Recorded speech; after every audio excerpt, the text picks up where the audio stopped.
Alright there guys, and welcome back to another video. And welcome to the first video I'm recording in 2024. Yes, I've already posted a video this year, but this is the first video I'm actually recording this year, as the previous video from last week was recorded in 2023. And for the first video of 2024 that I'm recording, I want to talk one more time about Attack on Titan. And specifically about the ending to the series, since it is actually over now, it's finished, there's no more Attack on Titan to come in the future. And I want to specifically talk about the ending of Attack on Titan, which of course came out a couple of months ago now. I wanted to wait a little bit until some time had passed for everyone to digest the ending of the series and all that. But before I talk about the ending of the show, I want to talk a little bit more about Season 4 in general.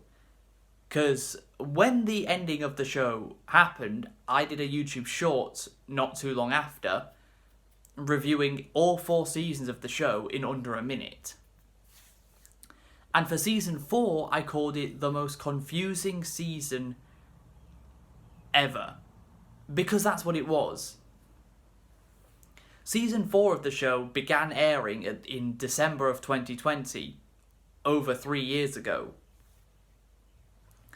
And it introduced us to a bunch of new characters, a completely different feeling of setting, and it barely felt like Attack on Titan at all. If you remember all the way back to the beginning of Season 4, the only familiar character we had seen in the first 6 episodes of Season 4 was Reiner. He was the only character we already knew. Every single other character we were being introduced to at the time was completely new. No foreshadowing or hinting about these characters ever existing. They just appear. You know, characters like Falco, Gabby, Peck, Marley. Like, all of these brand new characters that we'd never even heard about before. And now suddenly they're all we are getting to see. It took until the 7th episode of Season 4. Either 6th or 7th, I can't remember. It's been just over 3 years since I watched the episodes. But yeah, either episode 6 or 7. I think it's like partway through episode 7. Finally, they show us characters we're already familiar with. Eren, Mikasa, Armin, those lot.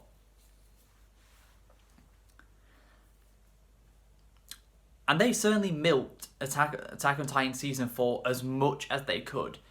If we're being honest, they could have finished Season 4 in 2021. They could have just had all 30 episodes of Season 4 in 2021 and had it over and done with then. But no, they wanted to drag it out as much as possible. Which is why it started airing in December 2020 and didn't finish airing until November 2023, nearly 3 full years later.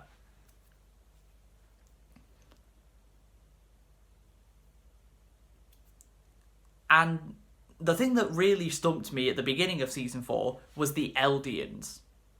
There was never, I don't remember ever hearing about them once across the first 3 seasons. They never ever mentioned Eldians at any point ever. And suddenly Eldians are the entire focal point of the series now, despite they'd never been mentioned beforehand. That made no sense to me. I was like, who are the Eldians? Where did they come from? Why have we never heard about them in the past? Then in the second part of Season 4, which aired in 2022, they finally gave us an explanation of who the Eldians were, giving us a bit of backstory. So that was good. At least they finally told us who the hell the Eldians are and what they're supposed to be doing. Of course, one of the most controversial decisions the mangaka for AOT made was to turn Eren into the series' main villain. He is the protagonist. He is the main character, but he's also now the main antagonist as well. Making Eren a villain was a very interesting way to go about it, because it created a lot of internal conflict for Mikasa, Armin, and the rest of the Scout Regiment who haven't died yet, since Season 4 was all about killing off most of the characters you've come to know over the past 10 years nearly. Sasha, Hanji, that's just to name a couple.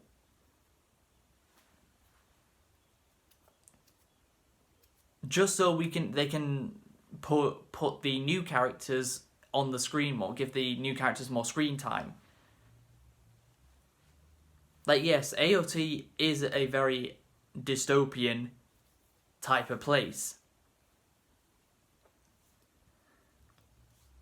And we find out, of course, there's more backstory about the Titans, how every single Titan is actually a human who got turned into a Titan.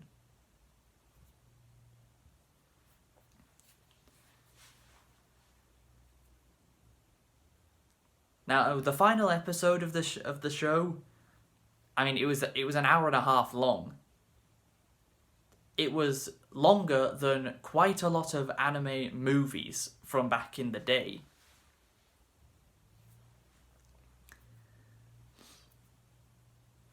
And when it comes to the ending, like, the final episode was actually pretty good. I did like it. And the show's ending, as the title of this video has suggested, I actually liked the ending of Attack on Titan. I have not been Attack on Titan's biggest fan over the past just over 10 years. You guys know that. Back in 2020, before Season 4 started airing, I made 3 videos called The Rise, The Fall, and Rise Back Up of Attack on Titan, where I covered Season 1, 2, and 3 across 3 different videos. And Season 1 was pretty good. Season 2, in my opinion, is actually really bad. And Season 3 is the best season of the show by far, and quite a lot of people actually agree with me on that one. Most people actually think Season 3 of Attack on Titan is its best season.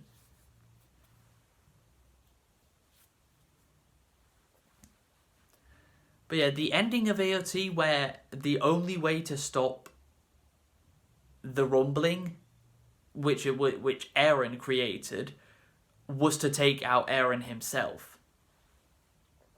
Obviously, that creates a huge amount of internal conflict for Armin and Mikasa, since they've been childhood friends with him for years.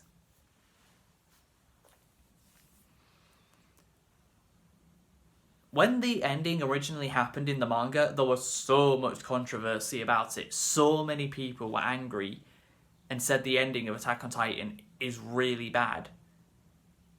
Now, I haven't seen the manga version of the ending, and apparently the anime very, very slightly changes something in the ending, that people like the anime version of the ending a little bit more than the manga one. But Armin trying to guilt himself into taking some of the blame and burden away from Eren for killing off 80% of the entire human population, because Armin was the one who originally put the idea of going beyond the walls into Eren's head in the first place. Yes, Armin, you did do that. You did say that. But you didn't tell him to wipe out 80% of the damn population, did you?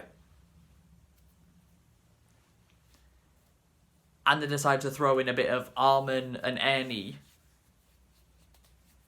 clearly having a thing for each other. That came out of nowhere.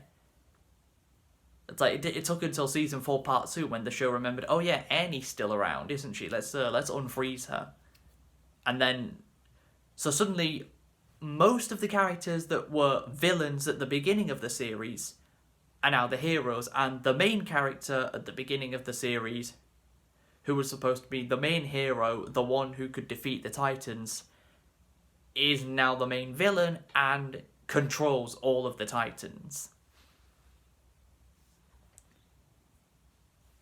Flipping a whole 180 on us, where the villains from the beginning are now the heroes, and the main hero from the beginning is now the main villain.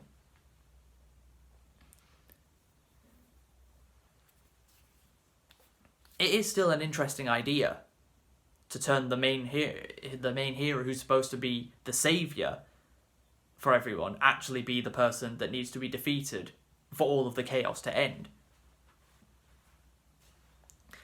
And it is quite fitting that the person who kills Eren is Mikasa. It could only have ever been Mikasa. There was no one else it could have been. It had to be her.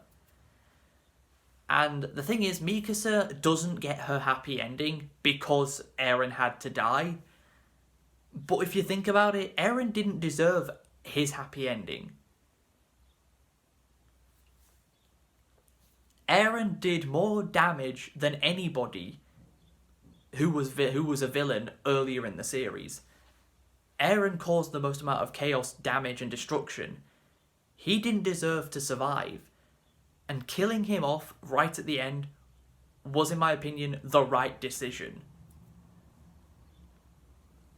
Eren didn't deserve his happy ending, and of course, unfortunately, because of that, Mikasa doesn't get her happy ending either. But Eren did not deserve his own happy ending. He had to be killed. And with the rumbling finally over, we go into like a monologue about how even though the rumbling has finished, war and conflict is always going to be around. Just because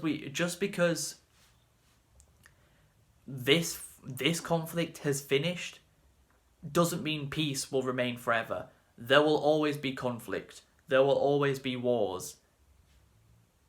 And that's a pretty deep message if you think about it. Because it's kind of true, even for real life. Peace will never really be around. True peace will never actually happen. There will always be wars. There will always be conflict. There will always be disagreements of ideas that go too far. Always. And Mikasa constantly visits Eren's grave during the credits of the final episode. And then she ends up passing away as well, as a lot of time has passed on. And her grave is put right next to his, which is a very fitting way to end the series. Now, overall, again, Attack on Titan, still, in my opinion, is not the masterpiece that everyone else seems to think it is. I don't think it's a masterpiece. I never have. But will it go down as one of the greatest anime of all time, objectively? Yes, it will. Again, just because you don't like a certain show does not mean it's not objectively going to go down as one of the greats there's ever been. Like Dragon Ball, One Piece, Naruto. All three of them, whether you like those shows or not, all three of them will go down as some of the greatest there's ever been. Objectively, regardless of whether you like it or not. Same with Attack on Titan. Just because I don't think it's the masterpiece everyone else says it is, doesn't mean it won't objectively go down as one of the greatest anime there has ever been. And most people, it's going to go down as the best, a true modern classic. You know how Dragon Ball and One Piece are both multiple decades old, and yet people still talk about them so much today as if they're still airing? Well, One Piece still is airing, but you know what I mean. in like 10 to 20 years' time, Attack on Titan, we're going to be talking about Attack on Titan. Well, maybe I'm not, but Attack on Titan will be talked about the way Dragon Ball and One Piece are talked about now. How it's been years since they started, and yet they're still talked about so much and so fondly today. The exact same thing will happen with Attack on Titan in decades to come. That's how big it is, and it's a lot of people's first gateway into anime. Obviously, it's not mine. Mine was Pokemon when I was like 4 or 5 years old. Even though I didn't know what anime was back then, that was the first anime I ever watched. For a lot of people, Attack on Titan is that show. And Attack on Titan is like, the popularity of Attack on Titan also coincided with anime jumping into the mainstream. That's where I feel that anime first started forcing its way into the mainstream, with Attack on Titan. But yeah, that is going to be it for this video. I hope you guys have enjoyed. If you have, please be sure to leave a like, subscribe if you're new, tell me what you thought of Attack on Titan over these past just over 10 years. Do you think it's the masterpiece that everyone says it is, or do you think it's a little bit overrated like I do? But until next time, farewell.